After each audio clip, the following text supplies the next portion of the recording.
Deus vai usar a sua dor para sarar a dor de alguém. A cura da nossa dor pode estar na cura da dor de alguém. E assim foi decretado por ela, que com fé e esperança entendeu o sentido da vida.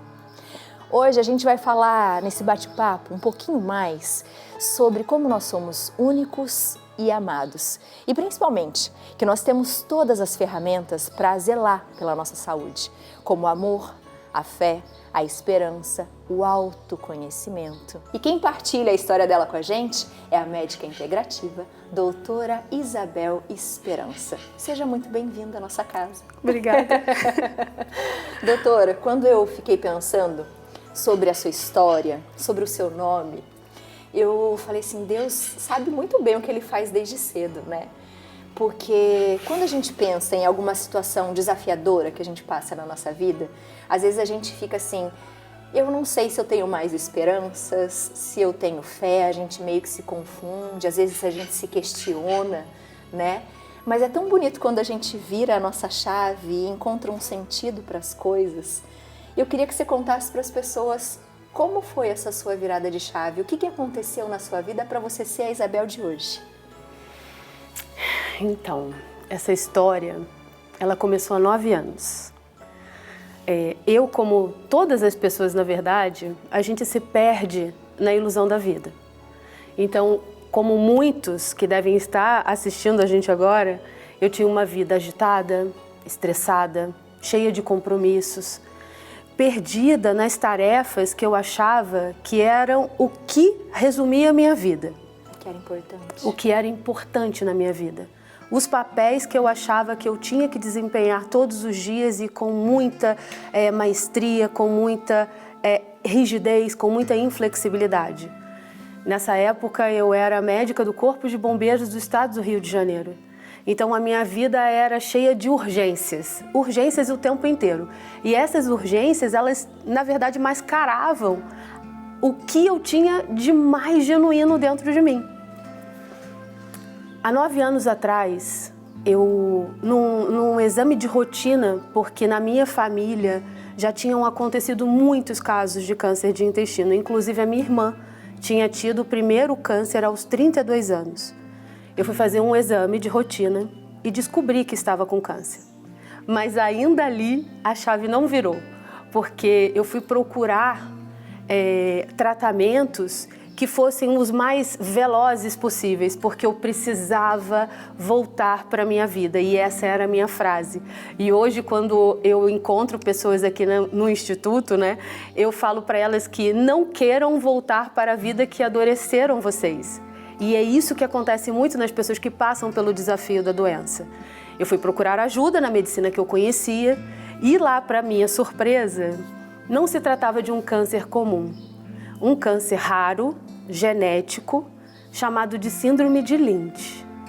Ali sim, foi a primeira vez que eu realmente sentei no banquinho do pensamento para falar o que está acontecendo comigo. Porque nem quando eu descobri que estava com câncer, era algo que parecia comum.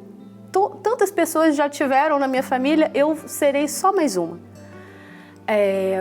Fui recebida por um médico assim, um médico muito, muito fantástico. Ele me chamou a atenção de que aquilo provavelmente não era um câncer comum, que aquilo precisava ser investigado. Esse exame foi para fora do Brasil. Foi feito um mapeamento que na época, hoje isso já é muito mais fácil de fazer, mas na época não era tanto. E ele me disse o seguinte, olha, não adianta nós tirarmos um pedaço do seu intestino que está com câncer. Isso foi muito impactante na época para mim. Nós vamos precisar tirar todo o seu intestino, porque esse câncer que nós estamos falando agora, ele volta, ele recidiva muitas vezes. Eu vou tirar esse e vai voltar outros. Como isso já tinha acontecido com a minha irmã, eu não duvidei do que ele estava falando. Pois bem, esse exame foi feito. Na época, era a medicina que eu confiava, era a medicina que eu conhecia. Eu não tive objeção nenhuma em fazer essa cirurgia, ainda que fosse grande, porque eu acreditava, eu vou tirar e vai tá tudo certo. Esse mapeamento chegou, Abiane, e existem ainda, dessa doença, existem tipos de mutações que podem ser mais leves e que podem ser mais graves. Nesse momento eu já estava dentro do Sírio-Libanês e lá no centro de oncogenética, o médico, até muito amoroso, falou para mim o seguinte, talvez a fala dele foi muito desafiadora, ele falou assim, olha, a sua mutação é a mais grave. Então, esse câncer ele não se resume só ao intestino. Esse câncer pode estar na mama, no seu útero, no seu pâncreas. Você tem 100% de chances de fazer todos os outros tipos, por conta do seu exame. Então, eu tenho para te falar que a sua qualidade de vida vai ser muito ruim. Nós não temos absolutamente nada.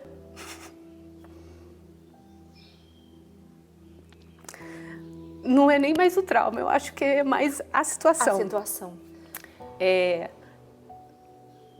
Nós não temos nada para fazer para você. E você vai fazer exames, nós vamos diagnosticar e quando surgir os outros tipos, nós vamos operar. E ponto. E é assim, né? É. Eu me lembro de que eu desci as escadas do Sírio, eu não sei se você conhece o hospital. Meu marido estava comigo nesse dia e perplexo, ele tinha chorado na consulta e eu não. E é aquela história de que Deus realmente ele ampara as pessoas durante o deserto.